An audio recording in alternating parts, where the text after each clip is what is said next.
Good morning, grade 10. Just going to talk you through what we're doing this week. So this week we're going to look at a little bit about gender representation, and you're going to look at formative assessment, your individual oral. So what we're going to do is we're going to sort of explore a bit about the concept of gender representation. You are going to plan an individual oral, and you're going to record an individual oral for our formative assessment. And really for this week, your close textual analysis is going to be crucial. If you haven't done it from last week, you're going to really struggle this week, so you're essentially going to have 2 weeks work to do in a week, but it's, you should have done it, so I don't have much sympathy for you. First thing we're going to do is we're going to look a little bit at gender representation. So we already looked a little bit at race in Othello. Last week we looked a bit at jealousy, and we're going to look at a little bit this week at how gender is represented in Othello, because it's another key point in this play. So there is Google Forms called the representation of gender, and you need to fill it in, obviously. Start with section 1. Once you've done with section 1, follow the instructions in Google Forms. You have to do section 2, which is called the party, and you have to fill in the blanks.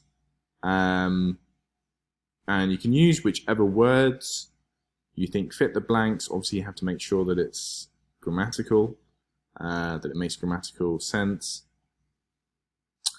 If you want for the party, if you want, you can do this in pairs or in group work. I know some of you said that you actually enjoyed working in groups. Lots of you said, no, it's terrible because some people don't do any work. Some of you actually said, actually, I kind of quite like working in groups. So if you want to, that's fine.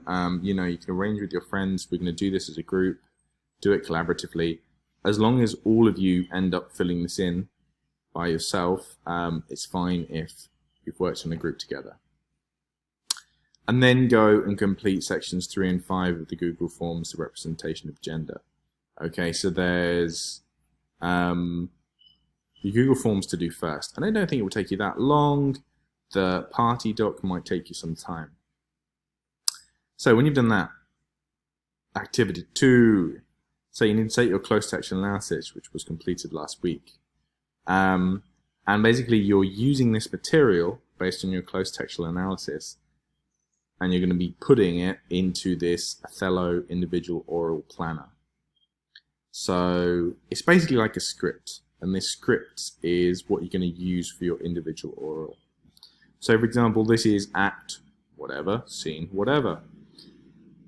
This is the moment where, so what happens in the scene? What happens just before the scene? Just after the scene?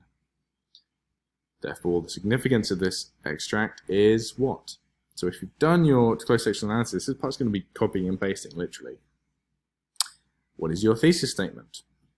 What is a stylistic device that supports your thesis statement? So, characterization, themes, metaphors, similes, etc.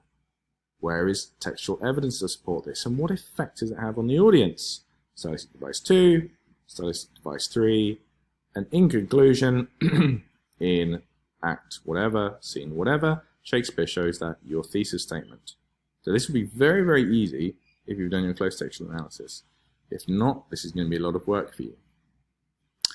Once you've done that, quite simply, you record yourself reading the script, and that is your individual oral. Your recording should be, I would say, at least 5 minutes. It shouldn't be longer than 10 minutes. If it's longer than 10 minutes, you're talking far too much. You need to upload it to ManageBack. You'll be assessed with criterion A, analyzing strands 2 and 3, criterion C, producing text, strands 2 and 3, and criterion D, language strand 2. Deadline, as ever, is Monday the 18th of May at 7:30.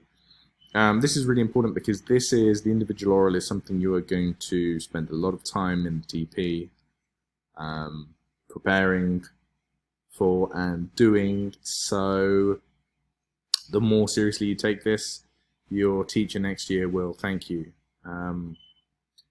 So it's really important. So those are our 3 things for the week. Okay, should be fairly straightforward. I will be on Google Classroom as ever to answer questions, and I think on Tuesday, in Tuesday's lesson, period 4, we will have a Google Hangouts call again to check we all know what we're doing. All right, so have a good day and good luck.